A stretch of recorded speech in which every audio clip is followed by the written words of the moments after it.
Guys, stick around for the end of this video. What you're watching here is incorrect technique. You probably don't know why it's incorrect, which is why you need to watch this video. But trust me, I promise you I'll get you flying like a boss.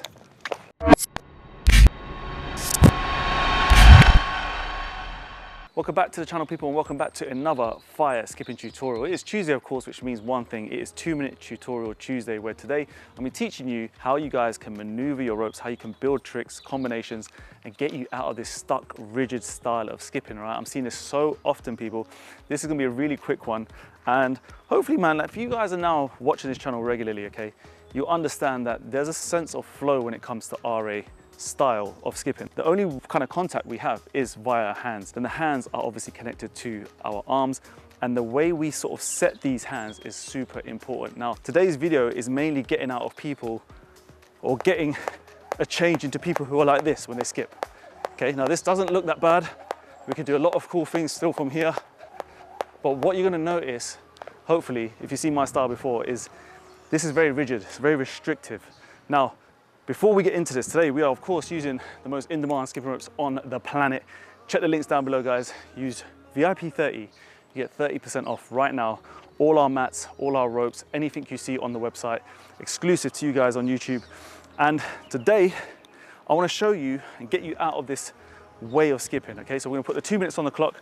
We're gonna stop you from looking rigid like this, where your arms just have no room to maneuver, and you can still move well with the rope, okay? You can still do the basic maneuvers.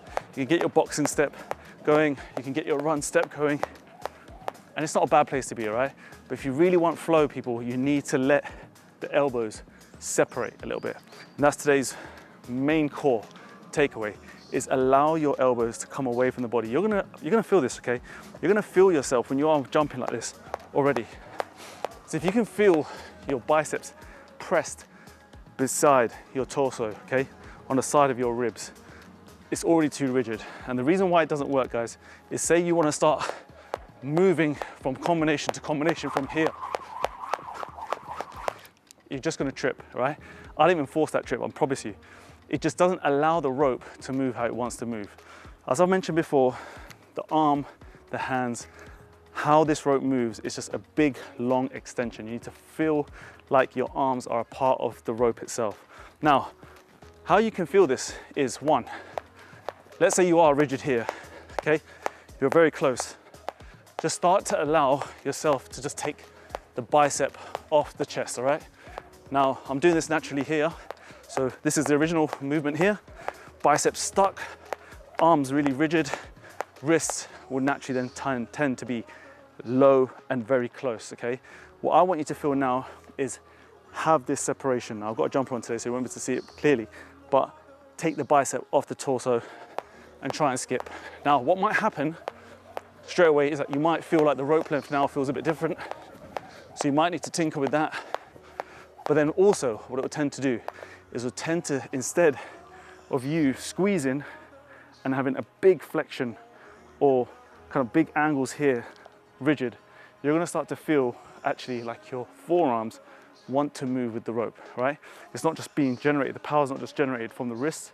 You're gonna start to feel like your forearms, now that you've taken the bicep off the chest, naturally what will happen is your forearms will start to feel like they've just got a little bit of flow, a little bit of movement. It's a very quick tutorial on just how to feel where the arms should really want to sit. Now, granted, a lot of people have their own body types, body shapes. I've trained enough people in the world to know that they can't always get into a position like I always have, okay? However, the speed doesn't just come from loads of arm movements. You need the wrist snap, but you need the arm to just move with the rope. And it allows you to make the shapes as well, guys. Certain shapes, let's say you're going behind the back, little rush EB step here, little side swing cross. These sort of movements require a lot of flowy arms, all right? I'm gonna use the word flow a lot in this video, by the way. But if you're rigid, with somewhere here, really stiff, imagine you're trying to do an EB, you just can't do it. You just can't have that look. You just won't have that look of effortlessness, the flows that you need to get this thing moving around your body, it becomes difficult. So listen, quick tutorial today. Just want you to feel this, okay? Arms not squishing. Let them just go. Let them come off your body. It will naturally loosen your grip pressure because now you feel things are slightly moving in a more flowing state. I've used the word flowy bare times, but hopefully you've got the point of this video. Hopefully you enjoyed it. Please give this video a thumbs up if you did find it useful, and drop me a comment right now. We have a giveaway, live giveaway. Drop me a comment. If you're selected, you get a signed rope of your choice. If you look in the comments right now, I've got a pinned comment where I've selected the winner from the past video. We're just gonna do this every single video that comes out, so do drop some vibes. Let me know what country you're from. Let me know what you're looking to learn. Anything, okay?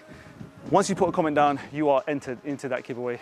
And I'll see you in the next video as always. So take care of yourself, skip the treadmill, stay safe. Peace.